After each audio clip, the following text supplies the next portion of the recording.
ప్రభునామానికే మహిమ కలుగును గాక.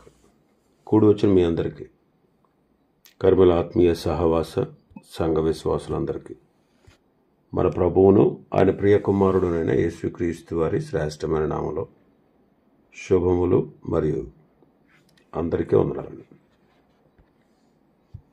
యెషయా గ్రంథం 50వ అధ్యాయాన్ని మనం ధ్యానం చేసుకుందాం. యెషయా గ్రంథం 50వ అధ్యాయం. ఈ అధ్యాయంలో ఇశ్రాయేలీయుల ఎడల దేవుని శ్రద్ధ, దానికి వ్యతిరేకంగా ఇశ్రాయేలు జాతి యొక్క పాపం మనం చూస్తాం. మొదటి 3 వచనాల్లో ఇశ్రాయేలీయులు బబులోనుకు బందీలుగా ఎందుకు తీసుకుపోబడ్డారో కారణం ఇవ్వబడింది. మొదటి 3 వచనాలు, యెహోవా ఇలాగు సెలవిచ్చుచున్నాడు, నేను మీ తల్లిని విడనాడిన పరిత్యాగ పత్రిక ఎక్కడనున్నది? నా అప్పుల వారిలో ఎవనికి మిమ్మును అమ్మివేసి తిని, మీ దోషములను బట్టి మీరు అమ్మబడితిరి, మీ అతిక్రమములను బట్టి మీ తల్లి పరిత్యాగము చేయబడింది. ఈ మాటలో దేవుడైన యెహోవా పాపం చేసిన ఇశ్రాయేలీయుల యొక్క తర్వాతి తరంలోని పిల్లలతో మాట్లాడుతున్నాడు. ఈ మాటలో దేవుడు పాపం చేసిన ఇశ్రాయేలీయుల యొక్క తర్వాత తరం వారితో మాట్లాడుతున్నాడు. ధర్మశాస్త్రం ప్రకారం భర్త తన భార్యకు విడాకులు ఇవ్వాలంటే పరిత్యాగ పత్రిక ఇవ్వాలి. దానికి తగిన కారణాన్ని చూపించాలి. పరిత్యాగ పత్రం ఇచ్చిన తర్వాత ఆమె అతని ఇంటి నుండి వెళ్ళిపోవాలి. యోధ తన భర్త అయినటువంటి యెహోవా ఎడల పతివ్రతా ధర్మం నిర్వర్తించకుండా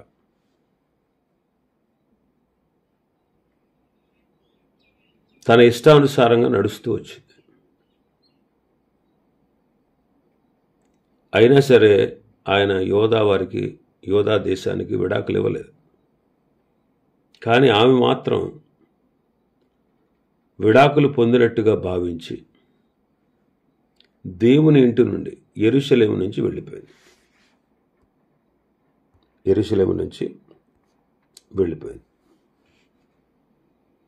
ఒకడు స్త్రీని పరిగ్రహించి ఆమెను పెళ్లి చేసుకున్న తర్వాత ఆమె యందు మానభంగ సూచన ఏదైనా ఒకటి కనబడితే ఆమె మీద అతనికి ఇష్టం తప్పితే అతడు ఆమెకు పరిత్యాగ పత్రిక రాయించి ఆమె చేతికిచ్చి తన ఇంటి నుండి పంపేయాలి.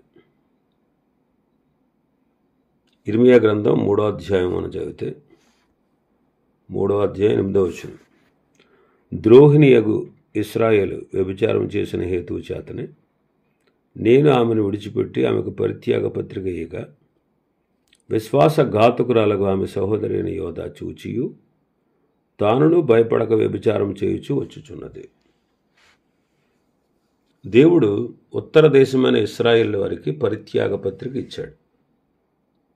ఇశ్రాయేలీల దేశం, యోధా దేశం, ఈ రెండు ఏకరాజ్యంగా ఉండేవి.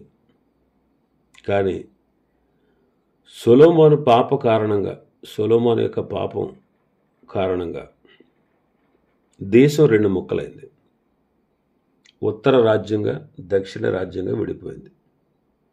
ఉత్తర రాజ్యంలోనేమో 10 గోత్రాల వాళ్ళు, దక్షిణ రాజ్యంలో 2 గోత్రాల వారు ఉండేవారు. మరి ఇశ్రాయేలీయులు 10 గోత్రాల వాళ్ళు చాలా దుర్మార్గంగా దేవుని ఎడల ఆయన ఎదుట ప్రవర్తించినప్పుడు దేవుడు వారికి పరిత్యాగ పత్రిక ఇచ్చినట్లు ఇక్కడ చెప్తా ఉన్నాడు. ఆ విషయం యోధాకు తెలుసు, యోధా దేశస్థులకు కూడా తెలుసు. యోధా దేశస్థుల కంటే ముందుగానే ఇశ్రాయేల్ దేశస్థులు అష్షూరు రాజ్యానికి చెరగా పోయారు. దేశం అంతా పాడు చేయబడింది. ఇశ్రాయేల్ దేశం లేకుండా పోయింది. అది యోధాకు హెచ్చరికగా ఉంది అని చెప్తున్నాడు. ద్రోహిణి అగు ఇశ్రాయేలు వ్యభిచారం చేసిన హేతువు చేతనే నేను ఆమెను విడిచిపెట్టి ఆమెకు పరిత్యాగ పత్రిక ఇస్తే, విశ్వాసఘాతకురాలకు ఆమె సహోదరి అయిన యోధా చూసి కూడా భయపడకుండా తాను వ్యభిచారం చేస్తూ వచ్చింది.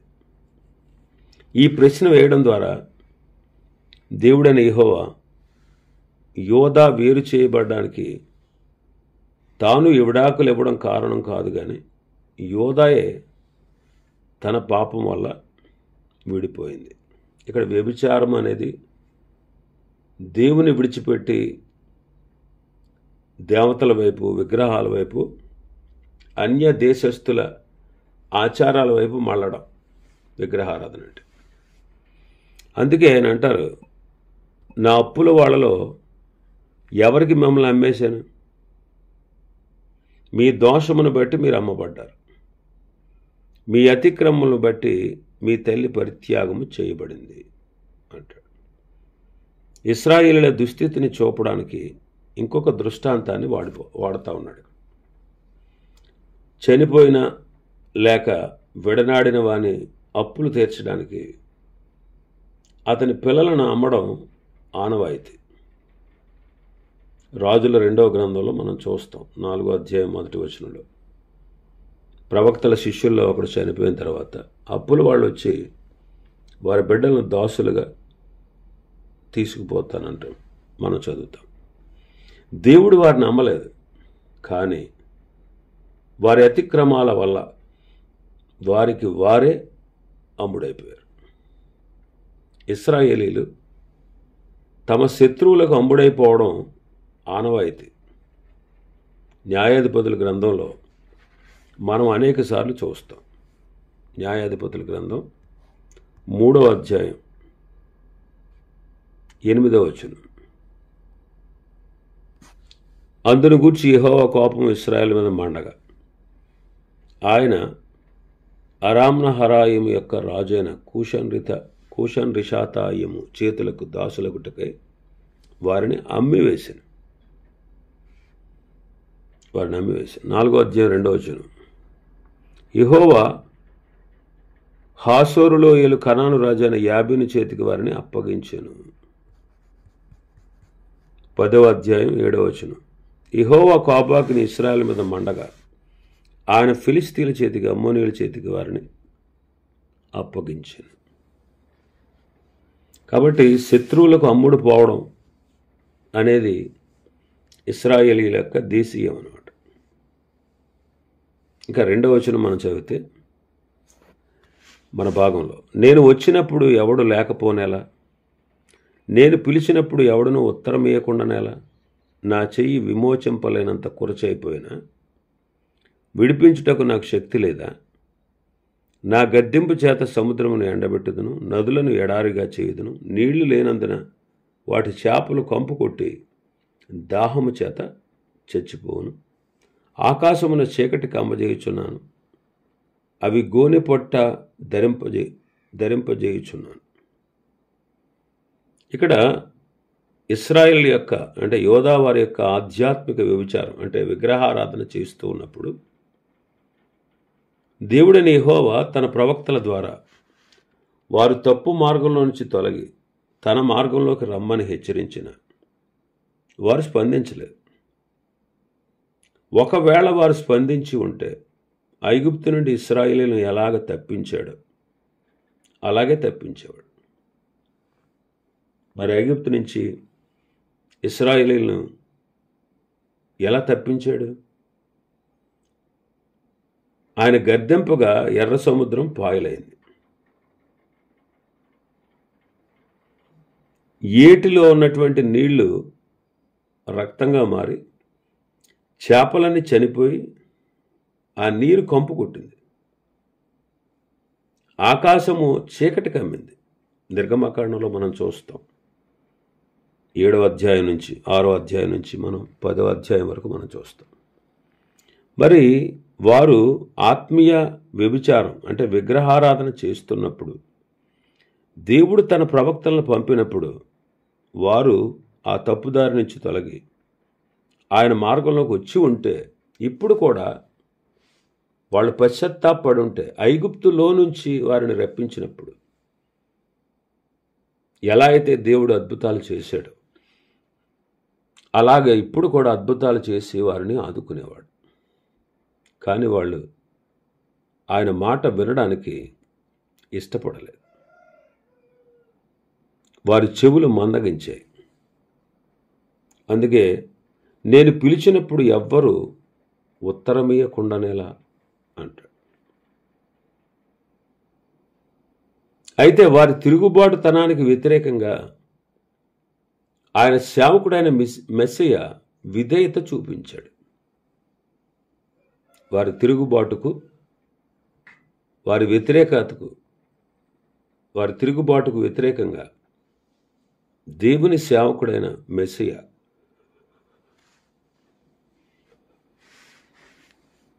విధేయత చూపుట మనం చూస్తాం. 4వ వచనం నుంచి 6వ వచనం. 4వ వచనం, అలసిన వానిని మాటల చేత ఓరడించు జ్ఞానము నాకు కలుగునట్లు శిష్యునికి తగిన నోరు యెహోవా నాకు దయచేసి ఉన్నాడు. శిష్యులు వినునట్లుగా నేను వినుటకై ఆయన ప్రతి ఉదయమున నాకు వినుబుద్ధి పుట్టించుచున్నాడు. దేవుని వాక్కు కుమారుడైన దేవుడు శరీరాన్ని ధరించుకొని వచ్చినప్పుడు, ఈ భూలోకానికి వచ్చినప్పుడు ఆయన తన్ను తాను రిక్తునిగా చేసుకున్నాడు.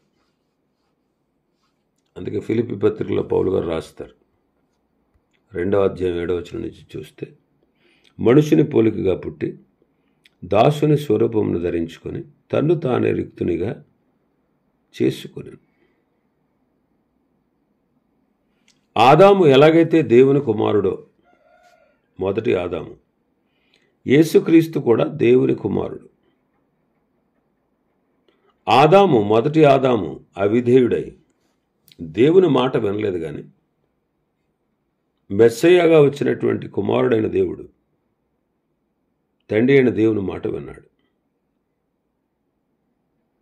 ఆయన మీద తిరుగుబాటు చేయలేదు. అందుకే ప్రతి ఉదయమున నాకు వినుబుద్ధి పుట్టించాడు. ప్రభువైన యెహోవా నా చెవికి వినుబుద్ధి పుట్టింపగా నేను ఆయన మీద తిరుగుబాటు చేయలేదు, వినకుండా నేను తొలగిపోలేదు అంటారు. అందుకే 6వ వచనంలో మనం చూస్తే ఏం చేశాడు ఆయన? కొట్టువారికి నా వీపు అప్పగించితిని, వెంట్రికలు పెరిగివేయి వారికి నా చెంపలను అప్పగించితిని, ఉమ్మి వేయి వారికి అవమానపరచు వారికి నా ముఖము దాచుకొనలేదు. ఈ ప్రవచనం యేసుక్రీస్తునందు అక్షరాల నెరవేరింది. ఆయన తీర్పు సమయంలో పిలాతు యేసును కొరడాలతో కొట్టించి సిలువ వేయడానికి అప్పగించాడు. మత్తయి సువార్త 27వ అధ్యాయం 6వ వచనం. మత్తయి సువార్త 27:6. ప్రధాన యాజకులు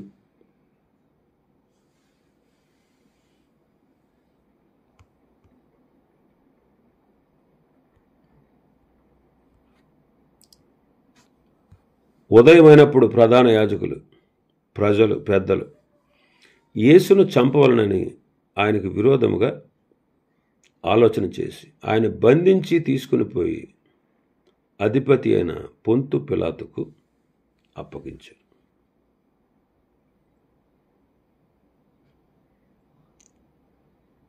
పిలాతు చాలాసార్లు, అంటే పిలాతు ప్రభువుని విడుదల చేయాలని చూశాడు. కానీ వాళ్ళు దానికి అంగీకారం తెలపలేదు. సిలువ వేయము అంటూ కేకలు వేస్తున్నాడు. ఆయనను కొరడాలతో కొట్టి వారి ఎదుటకు తీసుకొచ్చిన వారు ఆయన సిలువ వేయమని ఎక్కువగా కేకలు వేశారు. కాబట్టి సిలువ వేయి, బరబ్బను విడుదల చేయని చెప్పి పిలాతుతో వాళ్ళు వాదించారు. కాబట్టి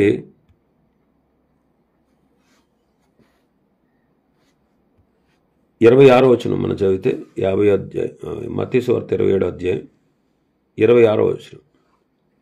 అప్పుడు అతడు వారు కోరినట్లు బరబ్బను వారికి విడుదల చేసి యేసును కొరడాలతో కొట్టించి సిలువ వేయ అప్పగించారు. కొందరు ఆయన మీద ఉమ్మి వేశారు, ఆయన ముఖాన్ని కొందరు ముసుగు వేశారు, ఆయన గుద్ది ప్రవచించు అని అపహసించారు. బంట్రోతులు ఆయనను అరచేతులతో కొట్టి పట్టుకున్నారు. మన పాపముల క్రయధనం చెల్లించడానికి ఆయన తండ్రి నియమించిన ఈ శ్రమలన్నీ పొంది దేవునికి విధేయత చూపించాడు. ఈ శ్రమలన్నీ ముందుగానే తండ్రి అయిన దేవుడు నిర్ణయించాడు. ఉమ్మివేయడం, కొరడాలతో కొట్టడం, మరి వస్త్రాలు తీసివేయడం, ఆయన సిలువకు అప్పగించడం, ఆయన తలపై ముండ్ల కిరీటం పెట్టడం, ఆయన మీద ఉమ్మివేయడం, అపహసించడం, హేళన చేయడం, పిడికిలతో గుద్దడం, అరచేతులతో కొట్టడం, ఆయన కాళ్ళకి చేతులకి మేకులు, ప్రక్కలో బళ్ళెంతో పోటు పడవడం, ఇవన్నీ దేవుడు ముందుగానే నిర్ణయించాడు. దేవుడు నిర్ణయించిన ప్రకారం, దేవుడు తన ప్రవక్తల ద్వారా ప్రవచించిన ప్రకారం క్రీస్తు ప్రతి శ్రమను అనుభవించాడు. ప్రతి శ్రమను అనుభవించాడు. ఎంతో శ్రద్ధగా దేవుని యొక్క చిత్తాన్ని నెరవేర్చాడు. తండ్రికి విధేయత చూపించాడు. పేతురు పత్రికలు అదే అంటాడు. 2వ అధ్యాయం 22వ వచనం చూస్తే, ఆయన పాపం చేయలేదు, ఆయన నోట ఏ కపటమునూ లేదు, ఆయన దూషింపబడి బదులు దూషింపలేదు, ఆయన శ్రమ పెట్టబడి బెదిరింపగా న్యాయముగా తీర్పు తీర్చి దేవునికి తను తాను అప్పగించుకున్నాడు. కాబట్టి ప్రభువు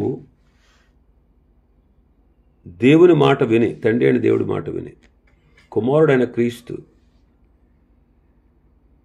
ప్రతి ఉదయమున వినుబుద్ధి పుట్టింపగా వినడానికి ఆయన నిరాకరించలేదు, ఆయన మీద తిరుగుబాటు చేయలేదు. అంతగా విధేయత చూపించాడు. ఆ విధేయత వల్లే మనం ఈనాడు రక్షించబడ్డాం. ఇంకా మన భాగంలోకి వస్తే 7వ వచనం నుంచి 9వ వచనం వరకు, ప్రభువు యెహోవా నాకు సహాయం చేయువాడు గనుక నేను సిగ్గుపడలేదు. నేను సిగ్గుపడనని ఎరిగి నా ముఖమును చెకుముక్కి రాతి వల్ల చేసుకుంటాను. నన్ను నీతిమంతుడిగా ఎంచువాడు ఆసన్నుడై ఉన్నాడు. నాతో వ్యాజ్యమాడువాడెవడు? మనం కూడుకొని వ్యాజ్యమాడదు. నా ప్రతివాది ఎవడు? అతడు నా యొద్దకు రానేము. ప్రభువు యెహోవా నాకు సహాయం చేయును. నా మీద నేరస్థాపన చేయువాడెవడు? వారందరూ వస్త్రం వలె పాతగిలిపోదురు, చిమ్మిట వారిని తినివేయును. ఈ శ్రమలన్నీ కూడా రక్షణ ప్రణాళికలో భాగాలని తండ్రి చేత నియమించబడ్డాయని ఎరిగి ఆయన సిగ్గుపడలేదు. తన ముఖమును చెక్కుముక్కి రాతి వలె చేసుకున్నాడు. న్యాయాధిపతి అయిన దేవుడు తనను నీతిమంతుడిగా ఎంచుతాడని, ఇప్పుడు ఆయన హింసించేవారు చివరకు తనచే తీర్పు పొందుతారు అని ఆయన నమ్మాడు.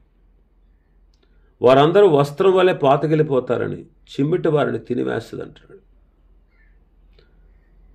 ఆయనను శ్రమకు గురి చేసిన వారందరూ భౌతికంగా మాత్రమే కాకుండా రాజకీయంగా, సామాజికంగా, ముఖ్యంగా ఆధ్యాత్మికంగా పూర్తిగా నాశనమైపోయారు.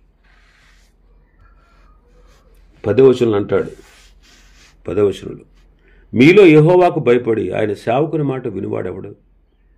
వెలుగు లేకయే చీకట్లో నడిచేవాడు యెహోవా నామమును ఆశ్రయించి తన దేవుని నమ్ముకొనవలెను. నిజానికి ఈ వాక్యంలో 2 ప్రశ్నలు ఉన్నాయి, వాటి జవాబులు కూడా ఉన్నాయి. మొదటి ప్రశ్న, మీలో యెహోవాకు భయపడేవాడెవడు? అంటే యెహోవాకు భయపడి ఆయన సేవకుని మాట వినవాడు. యెహోవాకు భయపడేవాడు ఆయన సేవకుని మాట వినాలి. ఇది మొదటి ప్రశ్న, దాని జవాబు. రెండవ ప్రశ్న, వెలుగు లేకయే చీకటిలో నడిచేవాడు వాడు యెహోవా నామమును ఆశ్రయించి తన దేవుణ్ణి నమ్ముకోవాలి. వెలుగు లేకయే చీకటిలో నడిచేవాడు ఎవడు? వాడు చేయాల్సిన పని ఏంటంటే యెహోవా నామమును ఆశ్రయించి తన దేవుణ్ణి నమ్ముకోవాలి. ఈ వచనాన్ని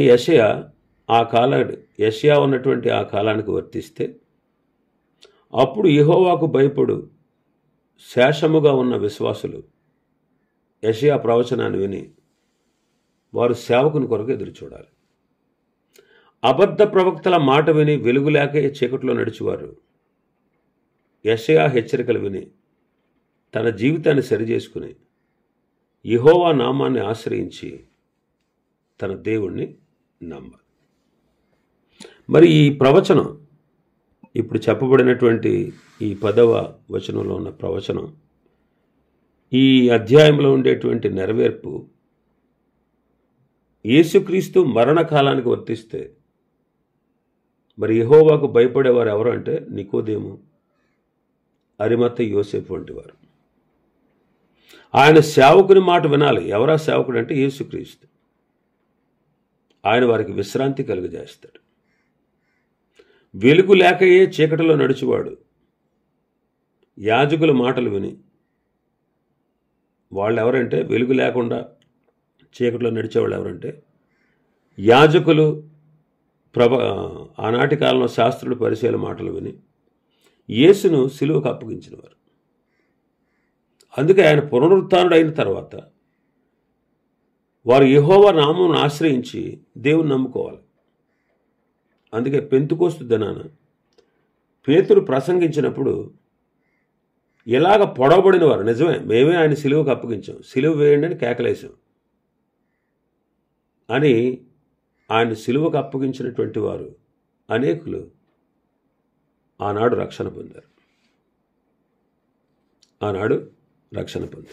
ఇది క్రీస్తు కాలం నాడు ఈ ప్రవచనం నెరవేర్పు జరిగింది. ఇంకా 11వ వచనం చదివితే, ఇదిగో అగ్ని రాజబెట్టి అగ్ని కొరువులను మీ చుట్టూ పెట్టుకుని వారలారా, మీ అగ్ని జ్వాలలో నడువుడి, రాజబెట్టిన అగ్ని కొరువుల్లో నడువుడి, నా చేతి వలన అది మీకు కలుగుచున్నది, మీరు వేదన గలవారై పండుకున్నది. యెషయా హెచ్చరికను తిరస్కరించి వారి మెస్సయాను తృణీకరించిన వారు రాజబెట్టిన అగ్ని కొరువులలో నడవండే అంటున్నాడు. అంటే దాని అర్థం ఏంటంటే వారు చివరకు పడవేయబడేది అగ్ని గుండములోనికే. వారు చివరికి పడవేయబడేది ఎక్కడంటే అగ్నిగుండంలో అనమాట. అగ్నిగుండంలో పడవేయబడతారు. అందుకే ప్రకటన గ్రంథంలో మనం చదువుతాం. ప్రకటన గ్రంథంలో ఎవరి పేరైనను జీవగ్రంథం అందు రాయబడినట్టు కనబడిన ఎడల వాడు అగ్నిగుండంలో పడవేయబడతాడు. మొట్టమొదటిగా అబద్ధ క్రీస్తు, అంత్యక్రీస్తు, అబద్ధ ప్రవక్త వీళ్ళు వేయబడతారు. తర్వాత అపవాది, వాడి మాటలు విని వాడిని అనుసరించిన వాళ్ళందరూ, అపవాది వాడి అనుచరులు అందరూ కూడా అగ్ని కురువుల్లో వేయబడతారు. దేవుని మాట విననివారు. యెషయా హెచ్చరికను తిరస్కరించి ఆయన మాట నిర్లక్ష్య పెట్టిన వారు చెరలోకి వెళ్ళారు. చెరలోకి వెళ్ళిన వారు శేషం. మరి కత్తివాత చంపబడి, లేకపోతే క్రూర మృగాల చేత చంపబడి, లేదా కరువు చేత చంపబడిన వారు అనేకులు ఉన్నారు.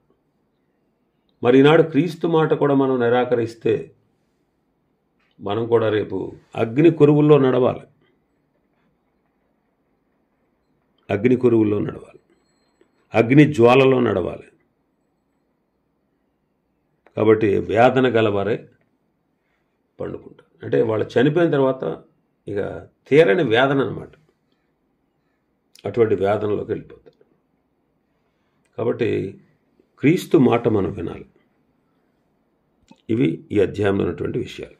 ప్రభు చిత్తమైతే రేపు దినం మరొక అధ్యాయాన్ని ప్రారంభించుకుందాం. దేవుడి వర్తమాన వాక్యాన్ని మన వెనుకడిలో ఆశీర్వదించునుగాక. ఆమేన్. ప్రార్థన చేసుకుందాం.